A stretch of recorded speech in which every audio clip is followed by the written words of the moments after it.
On my 33rd birthday, my parents spent my money on a beach vacation and sent me a thrift store dress instead. I turned 33 this spring. I finally admitted the distance wasn't just miles. It was a habit that kept me convenient. I worked late nights crunching systems logs in a Boston tower that smelled like burnt coffee and ambition, and my parents lived sprawled across a quiet Tulsa cul-de-sac with my younger brother, Ryan, orbiting like a favored moon. I had been wiring them money for years without writing rules for my own boundaries, convincing myself generosity was love because love had never been evenly measured in our house. I wanted a birthday that didn't feel like a shift I was covering, so I called them 2 months out and asked them to come. Mom answered on the third ring with that soft voice she used when the casserole wasn't set and the church friend was already at the door. I told her the plan slowly, like reading instructions to a skittish animal, and promised flights, a spare room, and a weekend that felt like we were still a family. She went quiet in that old, practiced way that turned a phone into a mirror. I could hear Dad in the background asking what the damage would be, and I pictured him tapping a pen against the kitchen table he always swore he'd refinish. I cut the hesitation off before it hardened into an excuse and said I would pay everything. No catches, no IOUs, no menu of sacrifices attached to the invitation. She said that was generous and that she'd check with Ryan because his semester had demands, which made me bite my tongue since my deposits apparently didn't count as demands. When I called Ryan later, he answered from a parking lot. Engine rumbling, music leaking, and the first thing he asked was whether there would be an open bar, as if hospitality were a tap I could just leave running. He said flights were wild right now and suggested I send him the cash so he could work the timing, because he had alerts set and knew the hacks.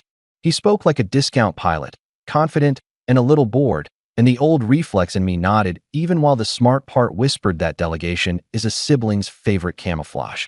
I asked how much would keep me from having to babysit the booking site, and he didn't hesitate, just slid a number across the table of our conversation like a card he'd memorized. $2,800 for the three of them if he timed it right, he said, and another $1,500 for outfits so Mom wouldn't feel like a scarecrow at a city restaurant.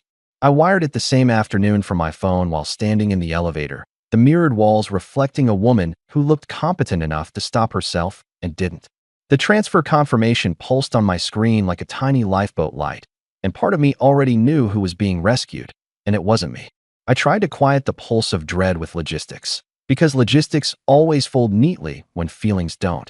I reserved a long table at a north end spot that smelled like garlic and polished wood and booked a cake tall enough to make a wish without ducking. I set clean sheets in the guest room and opened a window to let the city air work like a promise.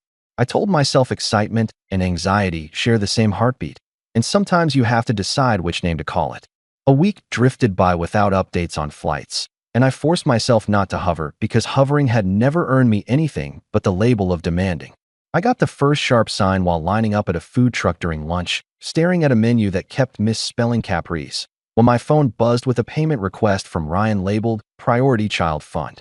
The audacity made the euro taste like pennies, and I almost declined with a lecture, yet I swallowed pride like too hot tea and told myself jokes land badly over text, even ones that ring like truth. That night Mom accidentally sent me a screenshot meant for someone else, a picture of my message about finalizing their travel with a caption that read, "She makes enough, she'll cover it. No need for us to stress." I stared at the words until they bled into each other, then put the phone face down and watched the ceiling fan carve the room into pie slices. She unsent it a minute later, which felt like someone trying to shove toothpaste back into the tube while pretending it never stained the sink. I still called her the next morning because habit is muscle memory, and she answered like nothing had slipped, telling me it was lovely I was so organized and that Ryan was on it. I said that was good because restaurants charge fees even when the people you love don't show, and she laughed like I'd told a gentle joke about weather. I hung up and noticed my knuckles were white where they clutched the receiver, which felt theatrical for a phone that didn't even have a cord. Work hummed in the background like a second personality I knew how to pilot, and the clarity there made home feel even murkier. My team pinged me with a production issue, and I fixed it in less time than it takes to microwave guilt, then stared too long at the office windows as if my family might be spelled backward in the glare. I told myself this was just pre-trip static and that bones creak before storms pass, yet I could taste the metal of an incoming siren. I sent a gentle nudge to Ryan with options for flight times, pretending I trusted his magic while building a backup plan I prayed I wouldn't need. He replied with a thumbs up emoji and a promise to jump on a drop at midnight, which sounded like folklore with airline fees. I kept planning because planning is just hope wearing a spreadsheet, and I bought candles that smelled like lemon and clean paper because beginnings should smell like you didn't forget yourself. On an impulse that felt like self-defense, I invited extra friends from work and the climbing gym, patting the table with people who showed up every Tuesday without needing a reminder. Their enthusiastic yes hit my inbox like bright marbles, which rolled around the desk of my mood and kept it from tipping. I told them to bring stories instead of gifts because I had enough objects and not enough evidence I mattered to the people I used to set a place for. The second sharp moment arrived on a rainy Thursday when Dad called and asked, with a voice made of gravel and politeness, whether the restaurant had valet because he didn't want to do city parking in his condition. I asked what condition, and he said he'd strained his back lifting a cooler for the neighborhood fish fry, but he'd be fine, which was a sentence that carried 10 pounds of suggestion in a paper bag of guilt. I told him I'd come down and stand in the street myself if it helped him step out of a car, and he laughed in that relieved way that always made me feel like an airbag. That night, while I folded napkins because my hands needed tasks, I practiced the imaginary moment when they would walk into the restaurant, faces travel-tired and softening, and I would forgive the minor bruises of distance the way you forgive a door that sticks. I pictured Ryan hugging me with that one-armed casual thing he does and saying, "Not bad, Boston," like he'd discovered the skyline and decided it could stay. I tried to believe nostalgia could be engineered like uptime. I woke the next morning to no new flight confirmations, only a promotional email from an airline telling me to escape to beaches for less, which felt like a cruel horoscope. I brushed my teeth for too long because mint numbed something, then sent one more message asking for itineraries so I could arrange pick UPS, and set my phone screen down again like a superstition. I told myself to breathe because oxygen doesn't care if your family thinks you're a bank. On the train, a little kid in a dinosaur hoodie offered me a sticker shaped like a gold star, and I pressed it to my wallet with a seriousness that made his mother smile. I thought about merit and how some houses hand it out early and others make you earn it until your knees creak. I wondered whether love had ever been a ledger in Tulsa, and whether I had balanced it until the ink ran. By the time the afternoon sun turned the office glass into a stage light, I had convinced myself everything was fine because my mind is very good at spray painting word art over holes in the drywall. I picked up the custom cake and could feel its weight like a quiet animal in my arms, and the baker said the inscription looked perfect, which made me want to cry and tip her rent. I carried it home carefully, as if frosting could steady a history. I laid out the guest room with fresh towels and a silly little welcome card because I still believe gestures can hypnotize reality into cooperating. I checked the flight tracker for arrivals that didn't exist and set an alarm to wake me in case they needed a midnight rescue from baggage claim purgatory. I sat on the edge of the bed that wasn't mine and told myself the story about families finding their better angle right when the camera clicks. When the doorbell finally rang the day before the dinner, I felt a thrill that sprinted ahead of thought, and I pictured them on the other side, suitcases scuffed, Ryan rolling his eyes at my enthusiasm. I opened the door ready to forgive anything that could fit inside a hug, and instead found a courier holding a small box with my name on it and a smile that didn't belong to any memory I cherished. I signed for it while my heartbeat tried to hammer a warning into the floorboards, and the courier thanked me with the kind of cheer that makes bad news feel packaged. I set the box on the kitchen counter next to the candles and the guest keys, and the weirdness of the size made the room tilt just slightly. I told myself it was something thoughtful and small because thoughtful and small can be profound when intention is bright.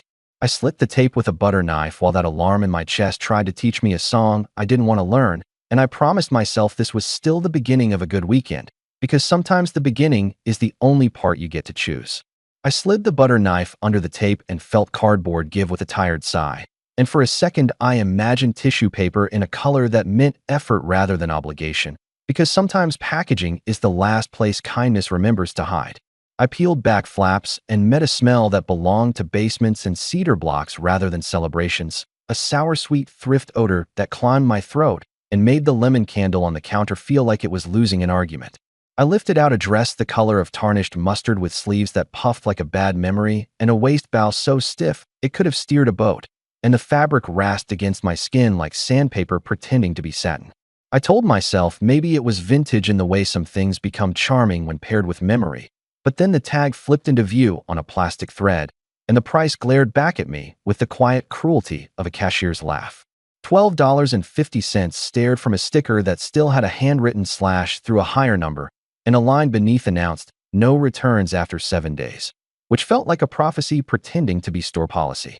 I checked the box for a note and found only a card with my name written too carefully, as if neat print could launder intent that already smelled like mildew. "Happy 33rd. Love you. Can't wait to see pictures," floated in ink that went thin at the end of the line, and the absence of any travel detail hummed like a transformer about to blow. I called Mom with a thumb that shook hatefully at the idea of being dramatic, and the call spun straight into voicemail, where her recorded greeting used a cheerful tone that had always arranged my guilt into neat stacks. I tried Dad next and listened to rings that felt like a hallway I wasn't allowed to enter, then hit Ryan and got a quick decline followed by a text bubble that pulsed without birthing words. My apartment's quiet clicked loudly, and I carried the dress to the sink because instinct said water can sometimes rinse a mistake into something wearable, then stopped when my bank app flashed a fresh alert that didn't belong to any calendar reminder I had lovingly set. A travel agency in Daytona had just charged a deposit using the card I keep strictly for family emergencies, except apparently the definition of emergency had migrated to include ocean view condos with a balcony nobody here had earned. I stared until the numbers arranged into a sentence I could hear, and the sentence said your generosity has been converted into someone else's horizon, which felt poetic until it felt like theft. I scrolled further and found a rideshare receipt titled Airport Transfer with a little palm tree emoji, and the memo line said Spring Break Kickoff because even thieves enjoy their captions. I tried Mom again because I wanted to give Grace one last share at the table, and the call slid to voicemail, while my phone vibrated with a new message from her that had been written like a landlord posting a notice rather than a mother sharing good news. "That's your present," came first, clipped as a fingernail and twice as personal, followed by "We used the travel money to send Ryan to Florida because he needs the break and he's our priority right now. And it would be selfish to drag him to a stressful city weekend when he's overwhelmed." I read the word priority until letters blurred, then read the phrase selfish until I could taste iron, and the betrayal didn't arrive with fireworks so much as with a heavy coat I had worn before without naming it. A beat later, Ryan finally offered words, sending a photo of his feet in sand and a plastic cup with a lime wedge. And he typed, "Don't be weird. We'll FaceTime during the cake," which managed to be both breezy and cruel with unforgivable economy. I replied with a single word that tasted like pennies and restraint, writing "all right," while deleting 3 paragraphs that wanted to prosecute every year I had paid silence as if it were rent. The quiet landed like a judge's gavel, and a second new alert hit my inbox from the airline confirming travel insurance purchased under my email for passengers who were definitely not landing in Boston, which meant my kindness had bought them peace of mind in case their good time got rained on. I sat down because my knees suddenly believed in gravity, and while I sat I noticed a receipt tucked into the dress's inner seam, a faded strip pinned by a safety stitch like a secret someone trusted a stranger to ignore.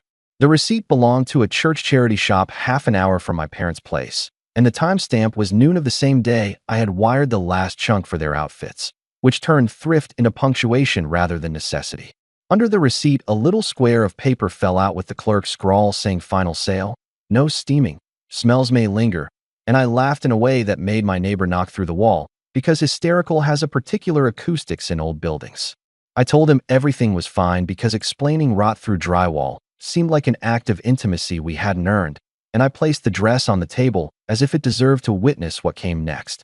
The first sharp phone call arrived from an unknown number that turned out to be Dad using a co-worker's cell, and his voice carried the elasticity of a man trying to stretch a thin blanket over a queen-size disaster. He said your mother meant well, and Ryan has been under a strain because midterms are brutal this year. And I wondered if he remembered I had taken midterms once without beaches, cocktails, or a sister's peril.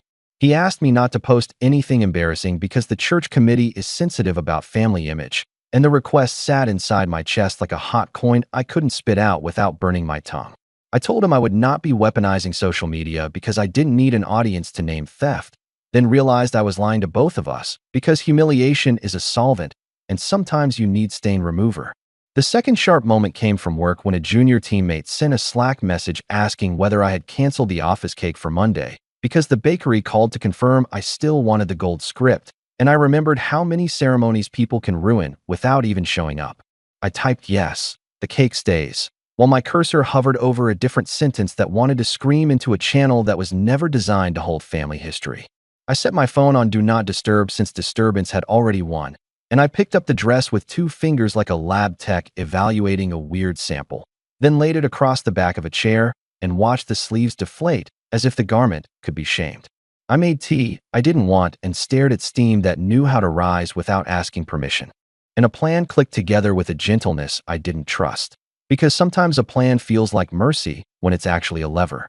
I took careful photos of the dress with the tag visible and the charity receipt tucked in the corner like a caption, then placed the box next to the lemon candles I had bought to scent a room my family would now not be entering. I didn't post yet because timing shapes truth as much as facts do, and I wanted the light to be right so the story could finally be seen rather than argued. When twilight hit the windows, the city turned reflective, and I could see myself doubled as I framed the shot, a woman holding evidence that love had been itemized all along. My phone buzzed again with a group text from my parents' number that included a link to a beachside restaurant and a line that said, "Look, we found a place with live music. Wish you were here," which could have been funny if it weren't a confession in a Hawaiian shirt. I typed nothing because silence finally felt like a tool rather than a punishment, and I opened my bank's card controls and slid the toggle that turns generosity into a locked door without hinges. The final sting of the evening came when Mom sent one more message that tried for tenderness and landed on condescension, telling me not to spiral and to remember that family decisions are complicated when resources are limited, and that I should be proud I can contribute without keeping score. I thought about scoreboards and how they exist to count what happened even when the home team doesn't like the numbers, and I placed my phone face down as if blackout cloth could make a theater forget its show. I washed my hands like the dress had been contagious and stood at the window long enough to memorize the streetlights, then sat with a notebook and wrote 2 columns labeled "Keep Giving" and "Stop Now," and I watched the second column fill with sentences that tasted like oxygen. Before bed, I texted Ryan one more time because a younger version of me insisted on a final appeal, asking for the flight confirmations so I could arrange airport pickups just in case miracles were still on sale. He replied with a sunburned selfie holding a hollowed pineapple like a trophy and a line that said, "Relax, we'll toast you from the pier," and the ease in his face answered a different question than the one I had asked. I put the phone on the nightstand and stared at the ceiling while the building settled around me, and I decided I would not cry in a room I had prepared for guests who had chosen waves over chairs. I fell asleep with the box still open on the counter and the dress draped like an accusation, and I woke near midnight to a promotional email from the condo complex reminding guests to tag them for a chance to win another weekend. And I laughed, because even marketing understood how reward follows audacity. I wrote one word back to Mom at 2 in the morning when my anger cooled into something metallic and precise. And the word was all right, because consent withdrawn sometimes sounds exactly like surrender until the switch flips. I set an early alarm not for an airport run, but for a decision I could make with daylight. And I closed my eyes knowing the turning point had arrived wrapped in yellow fabric and a price sticker that never belonged on love. When the day of my birthday finally arrived, I forced myself to act like the sting from their thrift store gift had already faded because I refused to let anyone at the party smell the disappointment on me. The apartment buzzed with warm laughter, music, and the smell of rosemary bread I had baked that morning. And for a while, I managed to lose myself in the rhythm of it all. My friends filled the kitchen with overlapping stories and the kind of easy teasing that only comes from years of knowing exactly which buttons to press without drawing blood. I caught myself glancing at the door more often than I wanted to admit, imagining the moment my parents and Ryan might suddenly appear, laughing about some travel delay, but the hours stretched thin without a knock or even the polite fiction of a text saying they were sorry. Halfway through slicing the cake, my phone buzzed, not with an apology, but with a photo notification from Ryan.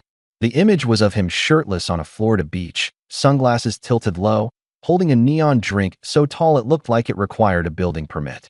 The caption read "Spring Break Vibes," with a winking emoji, and I realized then that the money I had sent for flights, hotel, and clothes had bought them a vacation I wasn't invited to. I put the phone down as calmly as if it were an oven mitt, then walked back into the living room, where my best friend Jonah was already lighting candles on the cake like he sensed I needed a distraction. Later that night, after the guests had drifted out into the winter chill, I stood in the dim light of my kitchen, the ugly dress draped across a chair like a sleeping animal I didn't trust. The thrift store tag still dangled, its number sharp against the soft yellow of the fabric, And in that moment, I decided the world would see it exactly as I had received it. I set the dress on my coffee table, arranged the tag so the price was front and center, and took a photo that caught every wrinkle and every dull glint of its cheap buttons. I posted it to my social feed with a single caption: "When you send $4,300 for travel and party clothes, but this is the gift." The reaction was immediate and vicious. Comments stacked up faster than I could read them.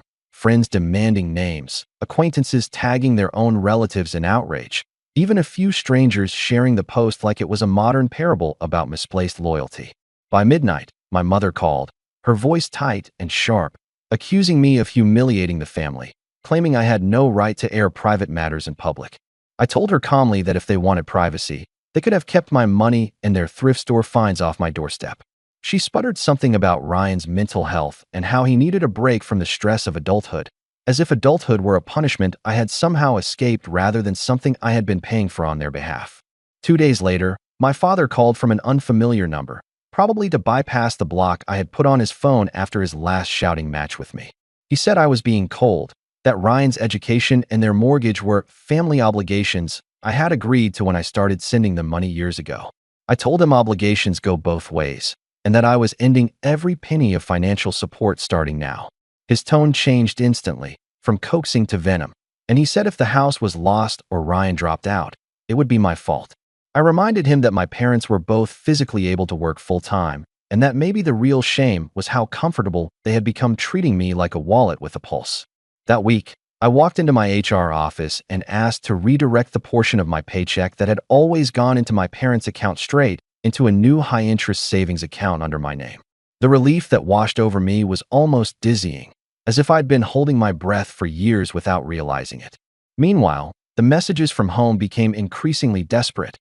Emails from my mother at 3 in the morning, voicemails from Ryan accusing me of ruining his future, even a letter from a distant aunt telling me to do the right thing before it's too late. I deleted each one without opening it. The night after I made my final transfer into my own account, I stood on my balcony overlooking the street, the city lights glimmering like something I could actually claim as mine. I realized the party, the dress, the online storm, they were only the surface ripples of something deeper. What I had really done was break the pattern that had kept me tethered to people who measured love in bank deposits. And once that cord was cut, there was no going back. 3 weeks passed before the inevitable knock came, heavy and insistent, the kind that carries the weight of entitlement instead of politeness. I looked through the peephole and saw all 3 of them. My mother with her arms folded like she was about to lecture a student, my father with that slack-jawed look of practiced disappointment, and Ryan standing behind them with his sunglasses pushed up like he'd just returned from a leisurely brunch rather than a cross-country flight.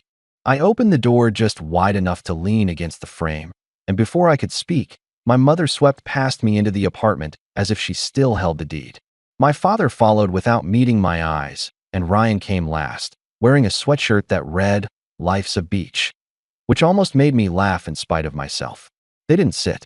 My mother began talking before I had even closed the door, telling me the bank had called about the mortgage and that if I didn't resume my commitments immediately, they would be facing foreclosure within months. She spoke like a CEO demanding budget allocations from a subordinate, only pausing to allow my father to add that Ryan's tuition balance was now past due. Ryan finally chimed in with the gall to say I was jeopardizing his future and that I owed it to him to see him through his senior year. I asked if he remembered FaceTiming me from a Florida bar while I served cake to my friends, and his silence was answer enough. I told them flatly that my financial support ended the day they chose a vacation over my milestone birthday, and that I had no intention of reversing that decision. My father's face flushed a deep, mottled red, and he accused me of letting money ruin our family, as if the ruin hadn't started years ago when they began treating my paychecks as their safety net. My mother's voice rose an octave, claiming I was being vindictive and that families don't keep score. I reminded her that she was the one who used the word priority, making it clear where I ranked in her own ledger. The argument spiraled. My father insisted they were too old for full-time work, my mother complained about her aching knees, and Ryan stood there shifting his weight, looking anywhere but at me. I finally walked to the door, opened it wide, and told them to leave my home. They hesitated, as if waiting for me to soften, but when I stepped forward, they shuffled out with muttered complaints. Ryan turned at the last second like he was about to say something important, but I shut the door before he could speak. I leaned against the door, my hands trembling from adrenaline, and realized it was the first time I had physically pushed back against them. The apartment felt different, lighter somehow, like the air had been rearranged in my favor. I poured myself a glass of wine and sat on the couch, letting the silence settle like a warm blanket. No one was taking anything from me tonight, and that alone felt like a celebration. Over the next few months, the updates came secondhand through cousins and old neighbors. My parents had found full-time jobs for the first time in decades, and they complained to anyone who would listen about how exhausting it was. Ryan, I heard, had taken 2 part-time jobs to cover his tuition and had dropped all but one elective so he could manage the workload. A part of me thought I might feel guilty hearing that, but the guilt never arrived. Instead, I felt an unfamiliar pride in finally forcing them to live in the reality they'd so often outsourced to me. I started noticing small but tangible changes in my own life. My savings account grew every month, and for the first time since I'd moved to the city, I began seriously looking at condos instead of rentals. I bought a new winter coat without checking the price tag twice, and I booked a weekend trip with friends simply because I could. The absence of their constant demands left space for other people. People who gave without expecting receipts and who remembered my birthday without needing reminders. Sometimes a cousin would try to play mediator, calling to say my parents missed me or asking if I could extend an olive branch. I would ask if they'd heard about the dress, and when they said no, I would send the photo, the wrinkled yellow fabric, the price tag, the thrift store receipt. The reaction was always the same. A sharp inhale, a muttered curse, and finally, "You're doing the right thing." It became my quiet proof that I hadn't lost my mind, that the story was exactly as I remembered it.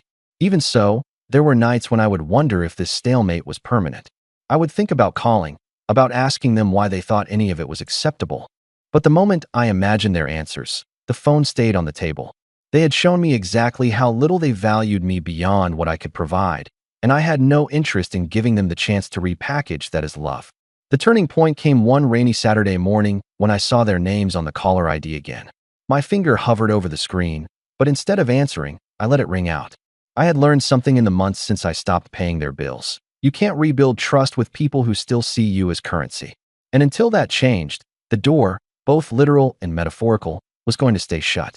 6 months after that last confrontation, I was finally living in a rhythm that felt entirely my own, where my mornings belonged to coffee steam and quiet news headlines rather than surprise calls about overdue bills.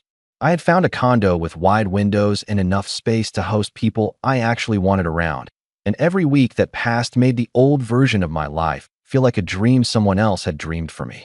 Then, one Thursday evening, I opened my mailbox and found a thick envelope stamped with the name of a law firm in Tulsa, a city I hadn't set foot in since I was 18. I carried it upstairs with the same unease you feel holding a box that rattles in the wrong way. Inside was a letter on heavy cream paper explaining that my great-aunt May, a woman I barely knew beyond awkward Christmas conversations, had passed away 2 months earlier, leaving her entire estate to me alone. The number on the page made me sit down immediately. Just over $400,000 in cash and assets, along with a small lake house in northern Arkansas. My breath caught not just at the amount, but at the handwritten note included with the will, a note that had clearly been written long before her death. "I've seen you give to people who only ever take," it read in her narrow, careful handwriting. "This is for you, and you alone. Promise me you won't share it with anyone who made you feel small." I sat there holding that paper like it might vanish if I blinked, because suddenly the years of quiet resentment had been inverted into something like justice. But the strangest part came less than an hour later, when my phone lit up with a message from Ryan. It was his first attempt at contact since the day I pushed them all out of my apartment. "Hey," it said, "can we talk? Something important." I didn't respond, but I knew the timing wasn't coincidence. Someone had told them. The following Sunday, there was a knock at my door, not the pounding entitlement of before, but a softer rhythm, almost tentative. When I opened it, my parents stood there without Ryan, each holding a folder of papers. My father spoke first, saying they'd fallen behind on everything: mortgage, utilities, even property taxes, and that the house would be gone within 2 months unless they could get a significant infusion of funds. My mother said they'd been foolish before and wanted to start over as a family, but she kept glancing at my hands like she was trying to see if I was holding a checkbook. I told them I had received Aunt May's letter and that I planned to honor her request in full. My father frowned as if I had misread it, but I repeated every word aloud, slowly, so they could hear the part about not sharing it with anyone who had made me feel small. My mother's face hardened, and for a moment I thought she might actually argue that they hadn't done that, but then she looked down at her shoes. Without another word, I stepped back inside and closed the door, letting the lock click like punctuation. 3 days later, I listed the lake house for sale and wired the proceeds straight into a retirement account under my name only. That night, another envelope arrived. This one slipped under my door with no stamp, containing nothing but the thrift store receipt for the dress, folded in half, with a single line written on the back, "You'll regret this." The handwriting was Ryan's. I laughed longer than I should have, the sound bouncing off the walls until it almost didn't sound like me anymore, because the truth was I wouldn't regret it for a single second. If anything, I wished I'd walked away years earlier. Still, sometimes late at night, I wonder how that receipt made it back to me. Did they keep it all this time as a souvenir of the day they decided I was expendable, or did they find it recently, tucked away in some drawer where guilt doesn't quite reach? Either way, it sits now in the back of my own desk, not as a threat, but as a reminder. A reminder that I am no longer their safety net, no longer their silent bank, and no longer anyone's afterthought. And if that ending wasn't what they expected, then perhaps for once, the surprise belonged entirely to me.